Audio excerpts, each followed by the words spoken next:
നമസ്കാരം. ഉള്ളത് പറയാം. അയ്യപ്പ സംഗമം ആർക്ക് ഗുണം ചെയ്യും? ആരുടെ അയ്യപ്പ സംഗമത്തിലാണ് യഥാർത്ഥ ഭക്തർ വന്നത്? NSSും SNDPയും സർക്കാരിനൊപ്പം നിൽക്കുന്നത് ഏത് ഉറപ്പിന്റെ ബലത്തിലാണ്? പമ്പയിലും പന്തളത്തും ചേരി തിരിഞ്ഞ് ശബരിമലയ്ക്കായി അയ്യപ്പ സംഗമം നടന്നപ്പോൾ ചോദ്യങ്ങൾ നിരവധിയാണ്. പമ്പയിൽ സർക്കാരിന്റെ സംഗമത്തിൽ വന്നതിനേക്കാൾ കൂടുതൽ ഭക്തർ പന്തളത്തെത്തി. പമ്പയിൽ സർക്കാർ ജീവനക്കാരെയും പാർട്ടിക്കാരെയും ഉപയോഗിച്ച് പന്തൽ നിറച്ചെങ്കിലും യുവതീ പ്രവേശന വിഷയത്തിൽ ഇടഞ്ഞു നിന്ന സംഘടനകളെ ഒപ്പം കൂട്ടാനായത് സർക്കാരിന് നേട്ടം.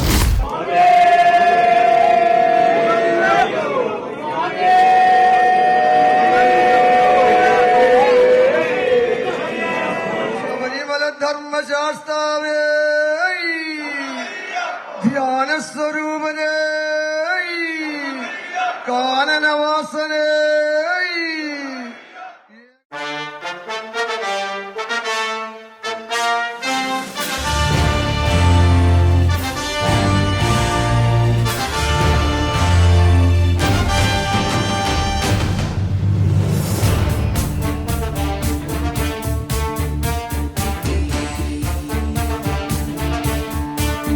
ഭക്തി കേവലമൊരു പരിവേഷമായി അണിയുന്നവർക്ക് പ്രത്യേക അജണ്ടയുണ്ടാവാം, അവർക്ക് പ്രത്യേക താല്പര്യങ്ങളുണ്ടാവാം.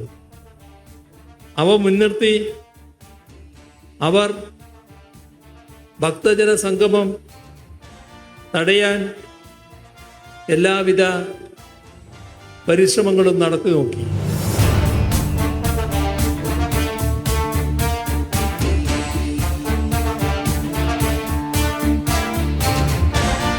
പമ്പയിൽ സർക്കാരും തിരുവിതാംകൂർ ദേവസ്വം ബോർഡും ചേർന്ന് നടത്തിയ അയ്യപ്പ സംഗമത്തിന് മറുപടി നൽകാൻ കൂടിയാണ് 2 ദിവസം കഴിഞ്ഞ് പന്തളത്ത് ശബരിമല സംരക്ഷണ സംഗമം ചേർന്നത്. സ്വാഭാവികമായും പമ്പയിലെ സംഗമത്തിലെ ഒഴിഞ്ഞ കസേരകളും ഭക്തരുടെ എണ്ണത്തിലെ കുറവും മുഖ്യമന്ത്രിയുടെ ഭഗവത്ഗീത പരാമർശവും ദേവസ്വം ബോർഡ് പ്രസിഡന്റിന്റെ ലാൽ സലാം മോഡൽ ശരണം വിളിയും പന്തളം ഭക്തസംഗമത്തിൽ പരിഹാസ വിഷയങ്ങളായി. യഥാർത്ഥ ഭക്തരെ തിരിച്ചറിയാൻ വിഷമമില്ല. ഭഗവത്ഗീത തന്നെ യഥാർത്ഥ ഭക്തരുടെ സ്വഭാവം എന്താണെന്ന് എന്നത് വ്യക്തമാക്കിയിട്ടുണ്ട്. ഭക്തന്റെ ലക്ഷണങ്ങൾ ഭഗവത്ഗീതയുടെ 12-ാം അധ്യായത്തിൽ 13 മുതൽ 20 വരെയുള്ള 8 ശ്ലോകങ്ങളിലായാണുള്ളത്. ഒന്നിനെയും ദ്വേഷിക്കാത്തവനും എല്ലാത്തിനും മിത്രമായിരിക്കുന്നവനും ദയയുള്ളവനും സുഖദുഃഖങ്ങളിൽ ഭാവഭേദമില്ലാത്തവനും ക്ഷമിക്കുകയും സഹിക്കുകയും ചെയ്യുന്നവനും ആയിരിക്കും ഭക്തൻ എന്നതാണ് ആ ഗീതാ നിർവചനം. ഞങ്ങൾ ഓരോ വിഷയം വരുമ്പോൾ ഞങ്ങളുടെ നിലപാടിൽ ഞങ്ങൾ വെള്ളം ചേർക്കാറില്ല. ഞങ്ങൾ ആ നിലപാടെടുക്കും.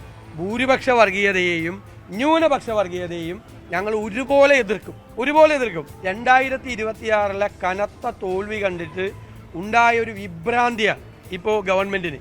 അതാണ് അയ്യപ്പ സംഗമം. ഞാൻ ചോദിക്കട്ടെ, അയ്യപ്പ സംഗമത്തിൻ്റെ ഹോർഡിങ് കേരളം മുഴുവൻ വെച്ചിട്ടുണ്ട്. അയ്യപ്പൻ്റെ ഒരു ചിത്രം പോലും ഇല്ല.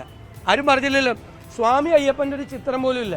ചിത്രം പിണറായി വിജയൻ്റെയും വാസവൻ്റെയും ചിത്രമാണ് വെച്ചിരിക്കുന്നത്. അയ്യപ്പ സംഗമമാണ് പേര്. ആഗോള അയ്യപ്പ സംഗമം വിശ്വാസികളും ഭക്തന്മാരും ബഹിഷ്കരിച്ചതുകൊണ്ട് അത് സമ്പൂർണമായ പരാജയമായിരുന്നു. വരുന്ന ത്രിതല പഞ്ചായത്ത് തെരഞ്ഞെടുപ്പിനെയും തുടർന്ന് നടക്കുന്ന നിയമസഭാ തെരഞ്ഞെടുപ്പിനെയും മുന്നിൽ കണ്ടുകൊണ്ടുള്ള മാർക്സിസ്റ്റ് പാർട്ടി രാഷ്ട്രീയ നാടകത്തെ ഭക്തജനങ്ങളും വിശ്വാസികളും അത് പരാജയപ്പെടുത്തി. ആ രാഷ്ട്രീയ നാടകം പൊളിഞ്ഞ് പാളീസായി. സുപ്രീം കോടതി വിധിക്ക് ശേഷം NSS പന്തളത്ത് നടത്തിയ നാമജപ ഘോഷയാത്രയെ അനുസ്മരിക്കുന്ന ജനക്കൂട്ടം. NSSന്റെ പിന്തുണ പക്ഷേ പമ്പയിലെ സർക്കാർ സംഗമത്തിന് ആയിരുന്നു എന്ന് മാത്രം. അണ്ണാമലൈ, തേജസ്വി സൂര്യ എന്നിവരെ എത്തിച്ച് ദേശീയ പരിവേഷം നൽകാൻ ശബരിമല കർമ്മസമിതിക്ക് കഴിഞ്ഞു. മുഖ്യമന്ത്രിക്ക് ഡ്രാമാചാര്യൻ എന്ന പേര് നൽകി വിശ്വാസികളെ പറ്റിക്കുന്നു എന്ന പ്രതീതി ഉണ്ടാക്കാൻ അണ്ണാമലയുടെ ശ്രമം. இதில் ரொம்ப ஆச்சரியமான விஷயம், இந்த விழாவிற்கு முக்கிய விருந்தினராக யாரை அழைத்தார்கள் என்பதுதான் முக்கியம். தமிழகத்தினுடைய முதலமைச்சராக இப்ப இருக்கக்கூடியவர் சனாதன தர்மத்தை வேரோடு அறுக்க வேண்டும் என்று நினைக்கக்கூடியவர்.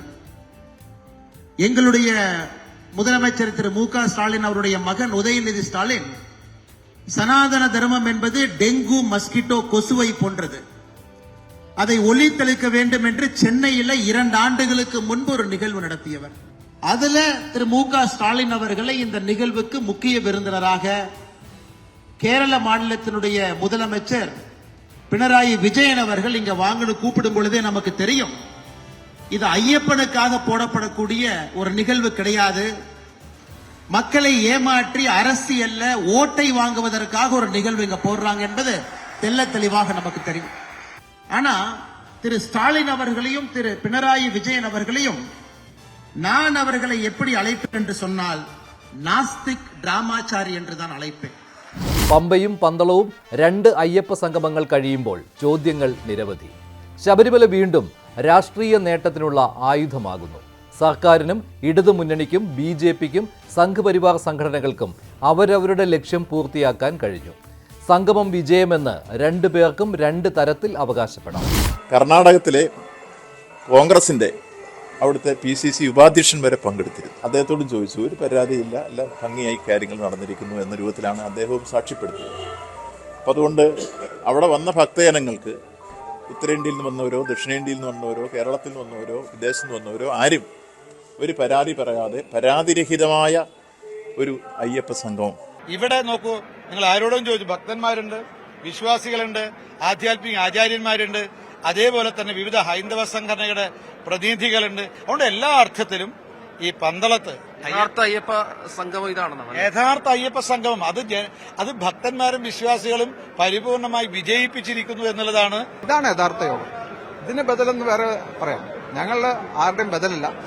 അയ്യപ്പൻ ഒറിജിനൽ ഒന്നേ ഉള്ളൂ. അതുകൊണ്ട് ഈ കഴിഞ്ഞ ദിവസങ്ങളായിട്ട് മാർക്സിസ്റ്റ് പാർട്ടി ചർച്ചകളെ ശ്രദ്ധിക്കുമ്പം എനിക്ക് സംശയം തോന്നി. ഇനി അവർ പറയാം അയ്യപ്പനെ പ്രതിഷ്ഠിച്ച മാർക്സിസ്റ്റ് പാർട്ടിയാണെന്ന് പറയുമെന്ന് സംശയമുണ്ട്. നമ്മുടെ കേരളത്തിൽ അയ്യപ്പ വിശ്വാസികൾ ലോകത്തിലെല്ലാം ഉണ്ട്. അതിൻ്റെ ഭാഗമായി ലോകത്തിലുള്ള എല്ലാവരുടെയും സഹകരിപ്പിച്ചുകൊണ്ട് ആ ക്ഷേത്രത്തിൽ വരുന്ന വിശ്വാസികളുടെ വിശ്വാസം കാത്തു സൂക്ഷിക്കാൻ, അത് കേരളത്തിൻ്റെ ആകെ പൊതു താല്പര്യമാക്കി മാറ്റിയെടുക്കാൻ കഴിയത്തക്ക നിലയിലുള്ളൊരു നടപടിയിലേ സ്വീകരിക്കുന്നത്. എന്തിനാ അതിനെ എതിർക്കുന്നത്? ആചാര ലംഘനം നടത്തുന്നതിന് വേണ്ടി പോലീസിന്റെ പിൻബലത്തോടു കൂടി രണ്ട് സ്ത്രീകളെ കൊണ്ടുവന്ന് ഇരുട്ടിന്റെ മറവിൽ ശബരിമലയിൽ ദർശനം നടത്തി ആചാര ലംഘനം നടത്തി. ലോകം കീഴ്മേൽ മറിഞ്ഞാലും ഇതിലൊരു മാറ്റം ഉണ്ടാവില്ല, ഒരു നിലപാടുണ്ടാവില്ല എന്ന് പറഞ്ഞു ഇല്ലേ പിണറായി വിജയൻ? എന്നിട്ട് നവോത്ഥാന സംരക്ഷണ സമിതി ഉണ്ടാക്കി. ആചാര ലംഘനം നടത്തുന്നത് നവോത്ഥാനമാണ് എന്ന് പറഞ്ഞു. ഇതൊക്കെ കേരളം കണ്ടതല്ലേ? അന്നത്തെ ആ നിലപാടിൽ നിന്ന് എന്തു മാറ്റം പിണറായി സർക്കാരുണ്ടായി? മാറ്റം ഉണ്ടെങ്കിൽ ആദ്യം ചെയ്യേണ്ടത് സുപ്രീം കോടതിയിലെ സത്യവാങ്മൂലം പിൻവലിക്കണം. മാറ്റമുണ്ടെങ്കിൽ രണ്ടാമത് ചെയ്യേണ്ടത് വിശ്വാസികൾക്കെതിരായിട്ടുള്ള കേസ് പിൻവലിക്കണം.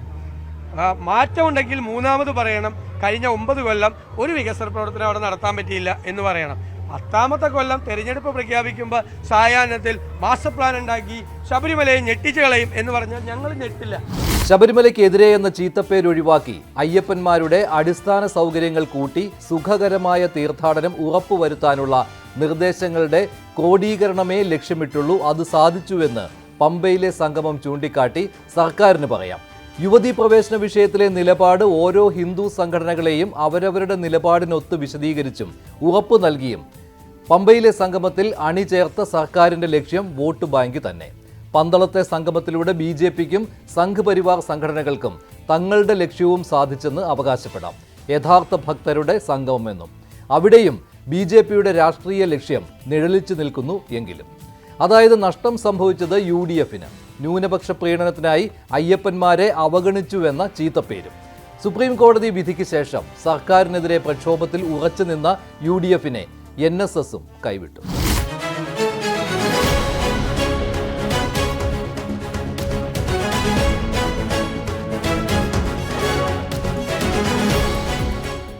യുവതീ പ്രവേശന വിഷയത്തിൽ സർക്കാർ വിശ്വാസികൾക്കൊപ്പം നിന്നെന്ന് NSS ജനറൽ സെക്രട്ടറി പറയുന്നത് സർക്കാർ തെറ്റു തിരുത്തിയെന്നു കൂടി കൂട്ടിച്ചേർത്താണ്. അതായത് സമദൂരത്തിൽ നിന്ന് സർക്കാരിനും LDF-നുമുള്ള രാഷ്ട്രീയ പിന്തുണ. ഭൂരിപക്ഷ സമുദായത്തിന്റെ പിന്തുണയ്ക്കായി സർക്കാർ നടത്തുന്ന വോട്ട് ബാങ്ക് രാഷ്ട്രീയ കളിയാണ് ശബരിമല വിഷയം വീണ്ടും ഉയർത്തിക്കൊണ്ടുവന്നതെന്ന് മനസ്സിലാക്കാതെയാണ് സുകുമാരൻ നായർ ഇങ്ങനെ നിലപാടെടുത്തതെന്ന് പറയാൻ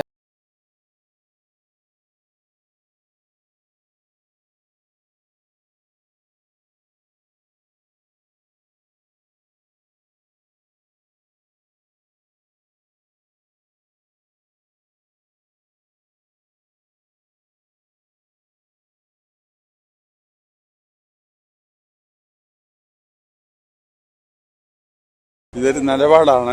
ഇത് മന്നത്ത് പത്മനാഭനെടുത്ത നിലപാടാണ്. അതിന്നും ഞങ്ങൾ തുടരുന്നു എന്നുള്ളൂ. മുൻപ് നമ്മൾ കോൺഗ്രസിനൊപ്പം BJPക്കൊപ്പം ഒക്കെ തന്നെ ആചാര സംരക്ഷണം നിന്നിരുന്നു. അന്നാണ് ഇതിൽ എതിർത്ത് നിന്നിരുന്നത് എതിർപ്പ് അതവരുടെ രാഷ്ട്രീയ ലക്ഷ്യമാണ്. ഞങ്ങൾക്ക് ആ രാഷ്ട്രീയം ഇല്ല ഇക്കാര്യത്തിൽ. ഈ സമദൂരത്തിൽ എവിടെയാണ് നമുക്കൊരു മാറ്റം വന്നിരിക്കുന്നത്? സർക്കാരിന് ഒരു ഒരു പിന്തുണ മാറ്റം വരുത്തിയിട്ടില്ല. സമദൂരത്തിന് മാറ്റം വന്നു ഇല്ല. ഇപ്പൊ ആഗോള അയ്യപ്പ സംഗമത്തിലേക്ക് സർക്കാരിനൊപ്പം ചേർന്ന് പങ്കെടുക്കുകയും സർക്കാരിന് വലിയ ആശ്വാസമാവുകയും ചെയ്തു. അത് നിങ്ങൾ വ്യാഖ്യാനിച്ചു. രണ്ട് തെരഞ്ഞെടുപ്പുകൾ വരുന്നു. അവിടെ നമ്മൾ സമദൂര നിലപാട് തന്നെയാണ്. സമദൂര നിലപാടാണ്. ഈ രാഷ്ട്രീയത്തിന് ഞങ്ങൾ പറഞ്ഞല്ലോ ഞങ്ങൾക്ക് രാഷ്ട്രീയം ഇല്ല. സുപ്രീം കോടതി വിധി ഉണ്ടായിട്ടും ശബരിമലയിൽ ആചാര ലംഘനത്തിന് പിണറായി സർക്കാർ കൂട്ടുനിന്നില്ലെന്ന ജി സുകുമാരൻ നായർ പറയുന്നത് പഴയതെല്ലാം സൗകര്യപൂർവ്വം മറന്ന്. ന്യൂനപക്ഷ വോട്ടുകൾ മതി UDFിനെന്ന് NSS വിമർശിക്കുമ്പോൾ ജമാഅത്തെ ഇസ്ലാമിയുടെയും SDPAയുടെയും വോട്ടുകൾ പോലും വേണ്ടെന്ന് പറയാൻ കോൺഗ്രസും ലീഗും തയ്യാറാകാത്തതുകൂടി ഓർമ്മപ്പെടുത്തുന്നതാണ്. നമ്മൾ ആ സമദൂരം തുടരും. ഒരു രാഷ്ട്രീയ പാർട്ടിയുടെ കൂടെയും ഞങ്ങളില്ല. ഈ സമദൂരത്തിൽ നമുക്കൊരു ശരിദൂരം ഉണ്ടോ? ശരിദൂരമുണ്ട്. അതെങ്ങനെയാണ്? അതാണിപ്പോ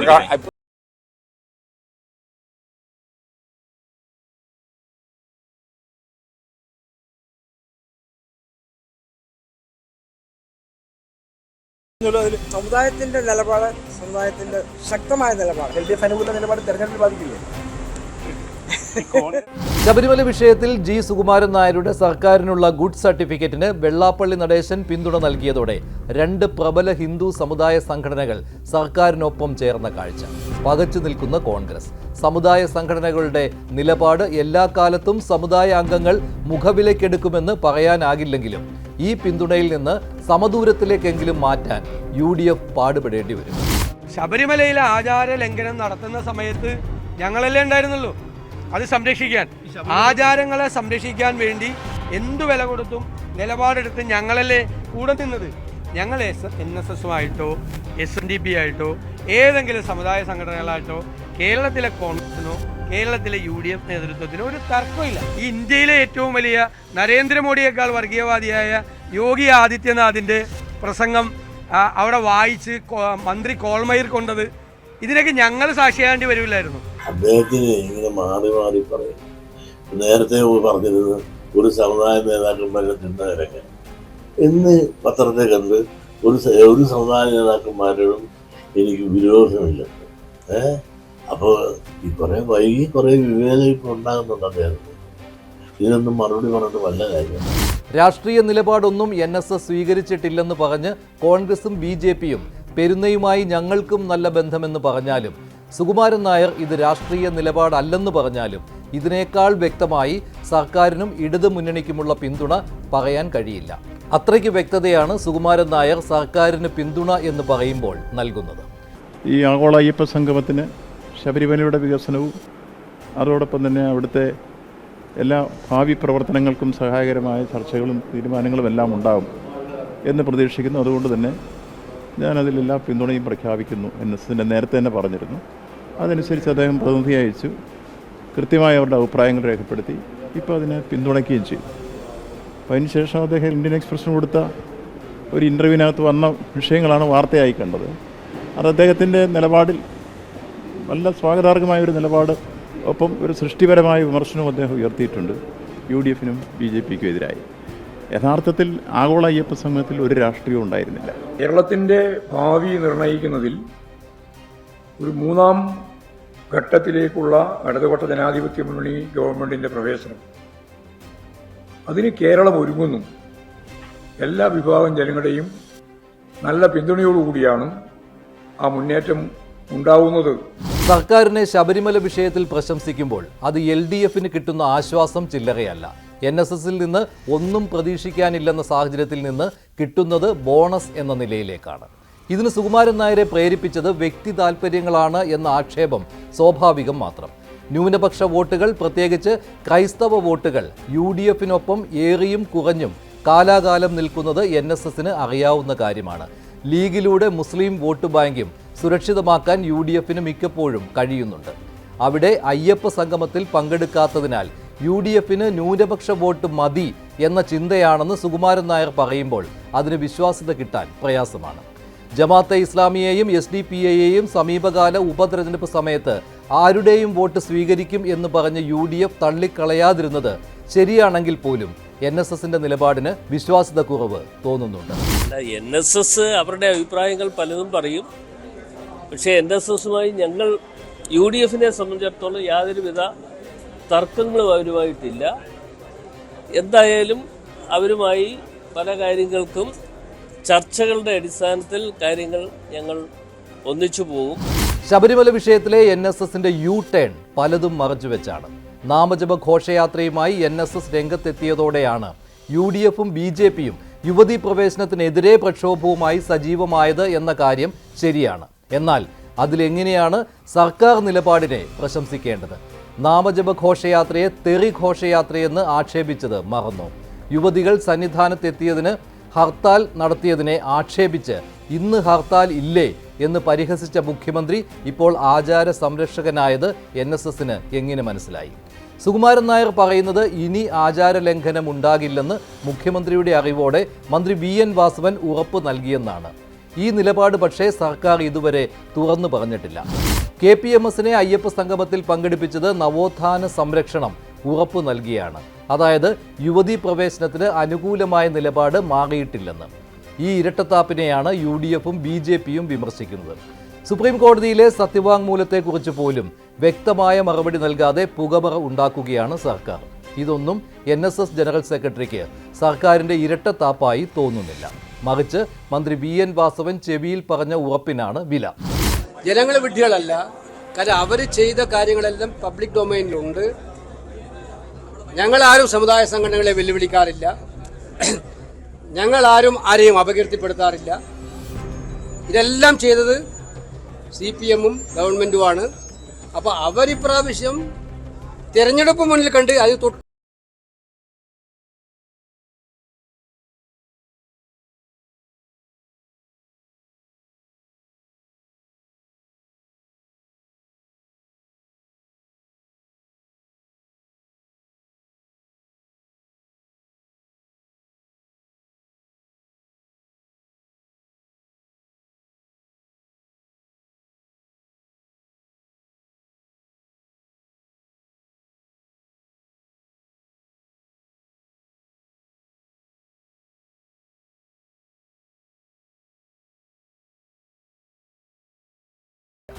ഇതെല്ലാം നടന്നാലുള്ള സംഗമം ലക്ഷ്യം നല്ലതാണ്. ലക്ഷ്യസ്ഥാനത്ത് എത്തണ്ടേ? എത്തിയ ശേഷമല്ലേ നമുക്ക് അതിന്റെ ഗുണങ്ങൾ അനുഭവിച്ചാലല്ലേ. പഞ്ചാര പറഞ്ഞുകൊണ്ടായില്ല, പഞ്ചാര വായിലിട്ട് തന്നാലല്ലേ അതിന് സ്വാതറിയാനൊക്കെയുള്ളൂ. ബൃഹത്തായ പദ്ധതി സർക്കാർ കൊണ്ടുവരുന്നു. നമ്മൾ സഹകരിക്കുക, സഹായിക്കുക, വിജയിപ്പിക്കുക. സുകുമാരൻ നായർ ആണെങ്കിൽ പോലും അതിൽ വെള്ളാപ്പള്ളി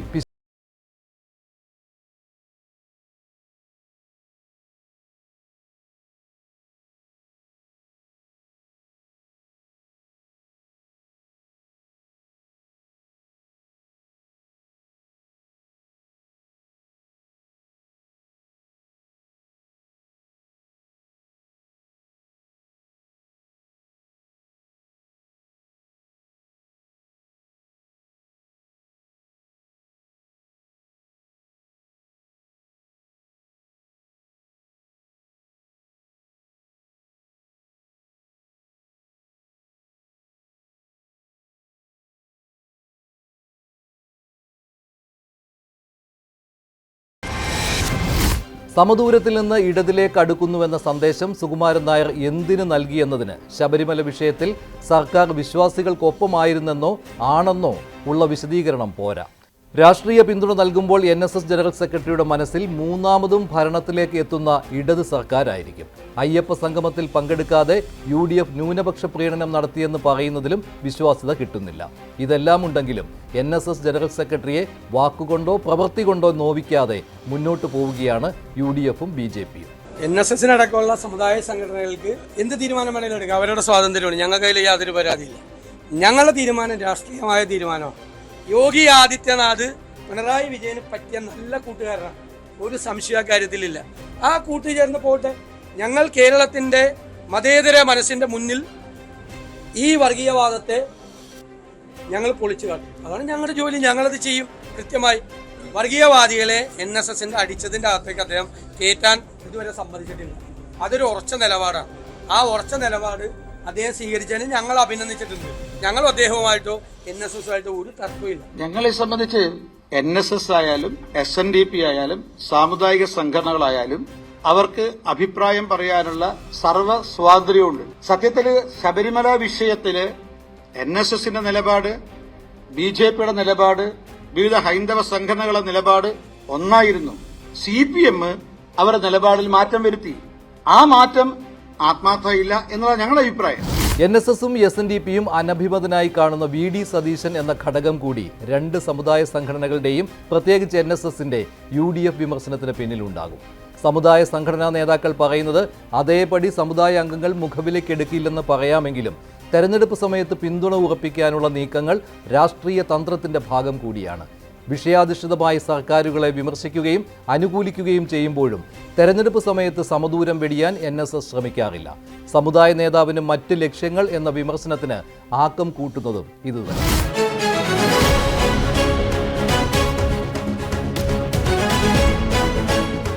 നിയമസഭയും കടന്ന് രാഹുൽ മാങ്കൂട്ടത്തിൽ പാലക്കാട് മണ്ഡലത്തിലും എത്തി.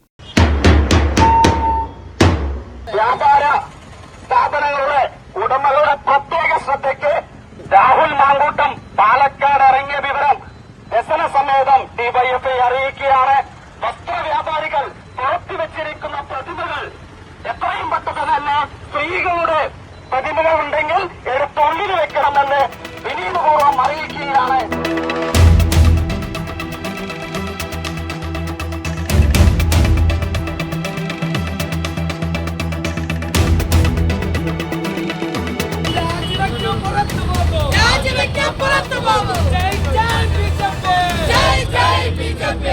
ചുമ്മാതെ വന്നുപോയതല്ല, പാർട്ടി അണികളുടെ അകമ്പടിയോടെ നേതാക്കളുടെ കൺമുന്നിൽ. ഉത്തമ ബോധ്യത്തോടെ നടപടിയെടുത്തുവെന്ന് VD സതീശൻ ആവർത്തിക്കുമ്പോഴും ഊരുവിലക്കാനൊന്നും പറ്റില്ലെന്നും പരാതി ഒന്നും ഇല്ലെന്നുമാണ് രാഹുലിനെ കൊണ്ടു നടക്കുന്ന നേതാക്കളുടെ നിലപാട്. കോൺഗ്രസ് പാർട്ടിയിൽ രാഹുൽ മാങ്കൂട്ടം ഇല്ല. പാർലമെന്ററി പാർട്ടിയിൽ നിന്ന് അദ്ദേഹത്തെ മാറ്റി നിർത്തിയിരിക്കുക. കോൺഗ്രസ് സംസ്ഥാന പ്രസിഡന്റ് സ്ഥാനം അദ്ദേഹം ഒഴിഞ്ഞിരിക്കും. ഈ സാഹചര്യത്തിൽ രാഹുൽ മാങ്കൂട്ടത്തെ കുറിച്ചുള്ള ഏത് ചോദ്യത്തിനും ഉത്തരം പറയാൻ നമ്മൾ ബാധ്യസ്ഥമല്ല. ആ തീരുമാനം പാർട്ടി എടുത്ത തീരുമാനമാണ്. കോൺഗ്രസ് പാർട്ടി ആ തീരുമാനമെടുത്ത് UDFിലെ ഘടകകക്ഷികളെ അറിയിച്ചു. ആരെങ്കിലും ഒരു വ്യക്തി എടുത്ത തീരുമാനമല്ല. മുതിർന്ന നേതാക്കൾ എല്ലാവരും ചേർന്ന് ആലോചിച്ചെടുത്ത തീരുമാനം. പാർട്ടി ഇന്ന് അദ്ദേഹത്തിനെ മാറ്റി നിർത്തിയിരിക്കും. അത് ആ തീരുമാനം നിലനിൽക്കുന്നു. ആ നിലയ്ക്ക് ഒരു നിയമസഭാ സാമാജിക എന്ന നിലയ്ക്ക് അദ്ദേഹത്തിന് പങ്കെടുക്കാതിരിക്കുകയും ചെയ്യുന്ന അദ്ദേഹത്തിന്റെ ഉത്തരവാദിത്വം. പാർട്ടിയിൽ രാഹുൽ അനുകൂലികളും വിരുദ്ധരും എന്ന് രണ്ട് ചേരി രൂപപ്പെട്ടു കഴിഞ്ഞു. രാഹുലിനെതിരായ ആരോപണത്തിന്റെ മുന ഷാഫി പറമ്പിലിനെതിരെ കൂടി തിരിക്കാനാണ് CPMന്റെ നീക്കം. ഷാഫി പറമ്പിലെ ഞാൻ വെല്ലുവിളിക്കുന്നു. ഈ രാഹുൽ മാങ്കൂട്ടം ചെയ്തത് ഒരു തരത്തിലും ഞാൻ അംഗീകരിക്കില്ല. അയാളെ കോൺഗ്രസിൽ നിന്ന് പുറത്താക്കിയത് ശക്തമായ നടപടി ഇനിയും വേണം. അവൻ രാജിവെക്കണമെന്ന് പറയാൻ ഏതെങ്കിലും തരത്തിൽ ഷാഫി പറമ്പിൽ തയ്യാറാവുമോ? തയ്യാറാവില്ല. കാരണം എന്താ? കൂട്ടുകച്ചവടമാണ് ഈ കാര്യത്തിൽ. പരസ്യമായി ഇവരെക്കാളും കൂടുതൽ നേരിട്ട് ചോദിക്കണമെന്നാണ് പറയുന്നത് ചില ആളുകളെ കാണുന്നു. ഞാനതൊന്നും ഇപ്പൊ ഇവിടെ പറയുന്നില്ല. നിയമസഭയിൽ ഒരു ദിവസം വന്നുപോയ രാഹുൽ മാങ്കൂട്ടത്തിൽ മണ്ഡലത്തിൽ ഇന്നു വരും നാളെ വരും എന്ന പ്രചാരണത്തിനിടെയാണ് അപ്രതീക്ഷിതമായി എത്തിയത്. രാഹുലിന്റെ പാലക്കാട്ടെ യാത്രയിൽ KSU യൂത്ത് കോൺഗ്രസ് നേതാക്കളും ഒപ്പം കൂടി. പാർട്ടിയിൽ നിന്നുള്ള സസ്പെൻഷനൊക്കെ വെറുതെ എന്ന മട്ടിൽ കോൺഗ്രസുകാരനായി തന്നെ മാങ്കൂട്ടത്തിലിനെ അണികൾ സ്വീകരിച്ചു. പാർട്ടി നടപടിയെടുത്ത് മാറ്റി നിർത്തിയ ആളോ ഇതെന്ന് സംശയം. സസ്പെൻഡ് ചെയ്തെന്ന് വെച്ച് ഊരുവിലക്കാൻ കഴിയില്ലെന്ന വികല ന്യായം കോൺഗ്രസിന്റെ മുതിർന്ന നേതാക്കളിൽ നിന്ന്. എനിക്ക് ആ വിഷയത്തിൽ ഒരു കാര്യവും പറയാനില്ല. തീരുമാനം നേരത്തെ പറഞ്ഞു. അദ്ദേഹത്തെ ഞാൻ അതിൻ്റെ വിശദാംശങ്ങളിലേക്ക് ഒന്നും ഞാനില്ല. നിങ്ങൾ അവിടെ അദ്ദേഹം സസ്പെൻഷനിലാണ്, പാർട്ടിയിൽ നിന്നും പാർലമെന്ററി പാർട്ടിയിൽ നിന്നും. അദ്ദേഹം അവിടുത്തെ MLA അല്ലേ. ഞാൻ അതിനെക്കുറിച്ചൊന്നും ഒരു കമന്റും ഞാൻ പറയുന്നില്ല. അത് MLA അദ്ദേഹത്തിന്റെ കോൺസ്റ്റിറ്റ്യുവൻസിയിൽ പോയിക്കോട്ടെ, നമുക്ക് അതിന് തലയിടേണ്ട ആവശ്യമില്ല. നിയമസഭയിലേക്ക് അധികം വരാൻ സാധ്യതയില്ല എന്നാണ് ഞാൻ മനസ്സിലാക്കുന്നത്. കാരണം വെറുതെ അറ്റൻഷൻ ഡൈവേർട്ട് ചെയ്യിക്കേണ്ട കാര്യമില്ല. പിന്നെ നിയോജകമണ്ഡലത്തിൽ MLA പോകരുതെന്നും പറയാൻ നിവൃത്തിയില്ല. അത് പോയിക്കോട്ടെ. APC പ്രസിഡന്റ് മിനിഞ്ഞാന്ന് വരെ പ്രതിപക്ഷ നേതാവ് നിങ്ങളൊക്കെ അടങ്ങിയിട്ടുള്ള മീറ്റിംഗിൽ പറഞ്ഞാണ്. അതാണ് പാർട്ടിയുടെ നയം, അല്ലാതെ വേറൊന്നും അറിയാം. പിന്നെ കണ്ടാതെ പറയുന്നതിൽ നിങ്ങൾ ഊരുവിളക്ക് പോലെ പറയുന്നത്. രാഹുലിന് ആരുടെയും സഹായം വേണ്ട, അദ്ദേഹത്തിന്റെ കോൺസ്റ്റിറ്റ്യുവൻസി അദ്ദേഹം അറിയാവുന്ന ധാരാളം വോട്ടർമാരും പ്രവർത്തകരുമാണ്. ഉത്തമ ബോധ്യത്തിലാണ് രാഹുലിനെ സസ്പെൻഡ് ചെയ്തതെന്ന് ആവർത്തിച്ചു പറയുന്ന VD സതീശനെ മാങ്കൂട്ടത്തിൽ വെല്ലുവിളിക്കുന്നത് പാർട്ടിയിലെ വലിയൊരു വിഭാഗത്തിന്റെ പിന്തുണയോടെ. ഈ കാര്യത്തിൽ സംശയമില്ല. ഒരുമിച്ച് തീരുമാനമെടുത്ത് മാറ്റി നിർത്തിയിട്ടും മാങ്കൂട്ടത്തിലിനെ പാലക്കാട് എത്തിക്കാൻ ഗ്രൂപ്പ് യോഗവും രഹസ്യ നീക്കങ്ങളും നടത്തി ഈ സംഘം ഉണ്ടാക്കുന്നത് ചില്ലറ പ്രതിസന്ധിയല്ല. മാങ്കൂട്ടത്തിനെതിരെ പാർട്ടിയുടെ നിലപാട് എന്താണെന്ന് സതീശൻ കൃത്യമായ സൂചന നൽകിയിട്ടും പുല്ലുവില നൽകിയാണ് MLA ഓഫീസിൽ പോലും സ്വീകരണം നൽകിയത്. പരസ്യമായ മുദ്രാവാക്യം വിളികളും എതിർ രാഷ്ട്രീയ പ്രസ്ഥാനങ്ങളെ ഉദ്ദേശിച്ചല്ല നടപടിയെടുത്ത കോൺഗ്രസ് നേതൃത്വത്തിനെതിരെ തന്നെയാണ്. രാഹുലിനെ പാലക്കാട് എത്തിച്ചത് ഷാഫിയുടെ തന്ത്രമെന്ന ആരോപണം കോൺഗ്രസിൽ പോലും ഉള്ളത് ഉപയോഗപ്പെടുത്താനാണ് CPMന്റെ ശ്രമം. എന്നാൽ ഷാഫിയെയും രാഹുലിനെയും ചേർത്തുവെച്ചുള്ള CPM പാലക്കാട് ജില്ലാ സെക്രട്ടറിയുടെ ആരോപണം വടകരയിലെ കാഫിർ സ്ക്രീൻഷോട്ടുമായി താരതമ്യപ്പെടുത്തി പ്രതിരോധിക്കാൻ കോൺഗ്രസിന് കഴിഞ്ഞു. സതീശൻ ഷാഫിക്കായി നേരിട്ട് രംഗത്തെത്തി. ജനങ്ങളുടെ മുമ്പിൽ വേറൊന്നും പറഞ്ഞ് പിടിച്ചേക്കാൻ പറ്റാഞ്ഞിട്ടാണോ ഈ വ്യക്തിഹത്യയിലും അധിക്ഷേപത്തിലും ഡിപ്പെൻഡ് ചെയ്തിട്ട് ഇനിയുള്ള ദിവസങ്ങൾ, തെരഞ്ഞെടുപ്പ് അടുക്കുമ്പോഴത്തേക്കും ഇനിയുള്ള ദിവസങ്ങൾ ഇത്തരം ചർച്ചകളിലേക്ക് മാറ്റണമെന്നായിരിക്കും അവർ ആഗ്രഹിക്കുന്നത്. അപ്പോൾ അതിന് അവർ വിലയിരുത്തിയിട്ട് ജനങ്ങളും വിലയിരുത്തിട്ട് അവരും വിലയിരുത്തട്ടെ. ഇതാണോ അവരുടെ പൊളിറ്റിക്സ്? ഇതാണോ അവരുടെ രാഷ്ട്രീയം? ഇതാണോ CPM 2026 കരുതി വച്ചിരിക്കുന്ന തെരഞ്ഞെടുപ്പ് തന്ത്രം? ഇതാണോ എന്നുള്ളത് അവർ വ്യക്തമാക്കട്ടെ. അവിടെയും കോൺഗ്രസിന് തലവേദനയായി ആഭ്യന്തര വിഷയം. ഷാഫിയെ സംരക്ഷിച്ചവർക്ക് രാഹുലിനായി വാദിക്കാൻ കഴിഞ്ഞില്ലെന്ന് രാഹുൽ ഫാൻസ്. രാഹുലിനെതിരെ ഉത്തമ ബോധ്യത്തിലാണ് നടപടിയെടുത്തതെന്ന സതീശന്റെ ആവർത്തിച്ചുള്ള വിശദീകരണത്തെയാണ് മാങ്കൂട്ടത്തിൽ പോരാളികൾ തള്ളുന്നത്. ഇതിലേക്ക് വലിയൊരു വൈഡർ ആംഗിളിൽ കാണണം. നിങ്ങൾ ആ കോൺഗ്രസ് ഇക്കാര്യത്തിലേക്ക് എടുത്തൊരു നിലപാട്, ആ പാർട്ടിയെ നിങ്ങൾ ആ അർത്ഥത്തിൽ കണ്ടിട്ട് നിങ്ങൾ ഇതിനൊക്കെ ചെറുതാക്കാൻ നോക്കരുത്. എന്നെ ഒറ്റപ്പെടുത്തണമെന്ന് ആഗ്രഹിക്കുന്നവർ കൊടുക്കുന്ന വാർത്തകളാണത്. ഞാൻ ഒറ്റപ്പെടുമെന്നില്ല. ഞാൻ ഒരു തീരുമാനവും എന്റേതായി ഒരു തീരുമാനവും ഞാൻ എടുക്കില്ല. മാങ്കൂട്ടത്തിനെതിരായ പോലീസ് അന്വേഷണത്തിൽ പുരോഗതിയില്ലാത്തത് ഫാൻസുകാരെ പ്രചോദിപ്പിക്കുന്നു. സതീശിനെതിരെ പോരാടാനും ഇവർക്കിത് ഊർജമാകുന്നു. പോലീസിൽ വന്ന പരാതിയല്ല, പാർട്ടിക്ക് കിട്ടിയ പരാതിയിൽ നിന്നാണ് നടപടിയിലേക്ക് നയിച്ച ഉത്തമ ബോധ്യം രൂപപ്പെട്ടത്. അതിനാൽ അതിൽ തിരുത്തൽ വരുത്തുക എളുപ്പമല്ല. CPMോ BJPയോ ആണ് ആരോപണത്തിന് പിന്നിലെന്ന് പറഞ്ഞ് കൈ കഴുകാനും ആവില്ല. സസ്പെൻഷനിലായ നേതാവിനെ പാർട്ടി മാറ്റി നിർത്തുകയാണ് വേണ്ടത്. അതല്ലാതെ പാർട്ടിയിലെ പരിചിത മുഖങ്ങൾ തന്നെ അകമ്പടി സേവിക്കുമ്പോൾ പാർട്ടി പരിപാടികളിൽ പങ്കെടുപ്പിക്കുന്നില്ലെന്നോ പാർട്ടിയുടെ പിന്തുണയില്ലെന്നോ പറഞ്ഞ് ന്യായീകരിക്കാൻ കഴിയും.